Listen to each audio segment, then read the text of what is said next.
This is a really good question. I used to cry.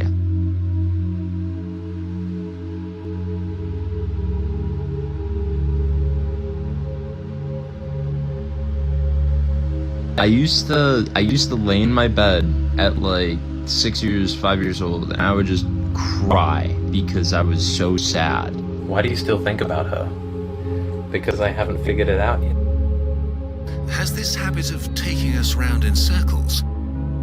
We all intuitively know what consciousness is. It's this.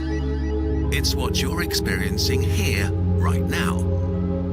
But once we try to pinpoint just what exactly it is, it leaves us grasping at thin air. Because I was just, I was afraid of it all ending. And that's an important distinction to make too when we're talking about this, because most people are afraid of death, not being dead.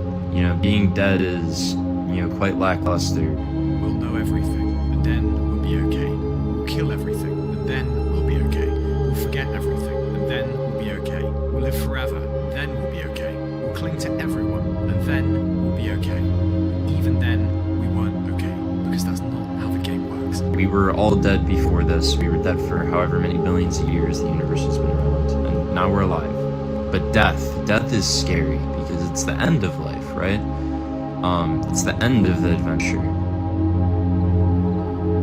afraid. And that's okay. Look at it out here! It's all falling apart! Am I gonna die? We learn from a young age that to be oneself, to be messy, ugly, needy, and stupid, isn't lovable. Crying because we feel hurt or launching into a temper tantrum is met with the disapproval of our caretakers. Here we may hear the echoes of Jordan Peterson's parental advice. An angry child should sit by himself until he calms down. Then he should be allowed to return to normal life. That means the child wins instead of his anger. The rule is, come be with us as soon as you can behave properly. You came out of nothing, and your adventure just started, and it will eventually end. Well, it makes me realize that I am destined to become an ocean. I'm destined to become a memory. And that is simply the price you pay for being alive. So there's not really much you can do for it when you're treating life and death as separate. But death is a part of life, and you should acknowledge and appreciate that. Birth, death, the silly bit in between. If none of it has any ultimate significance, if on a cosmic scale none of it matters, does that really fucking matter? We won't last forever, but while we're here, what a silly decision it would be to waste our day out in the cosmos. The vivid image of someone condemned to endlessly repeat a futile task has resonated as an allegory about the human condition.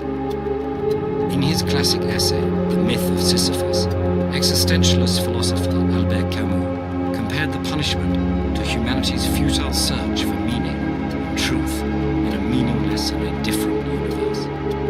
Instead of despairing, Camus imagined Sisyphus defiantly meeting his fate as he walks down the hill to begin rolling the rock again. And even if the daily struggles of our lives sometimes seem equally repetitive and absurd, we still give them significance and value by embracing them as our own. If you can accept that pain and suffering are part of our human experience, that it is something that connects us all, that none of us are immune, then you can begin to build a really amazing life, regardless of all the challenges that you know that you're going to face. And that is powerful.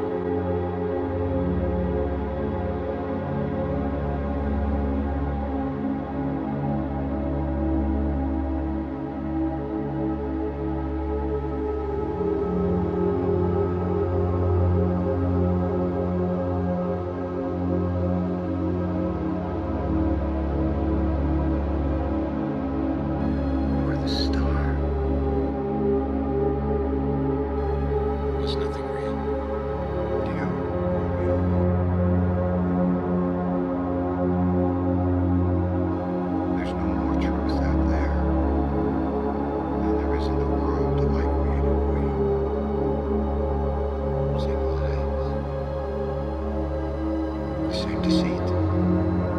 But in my world, you have nothing to fear.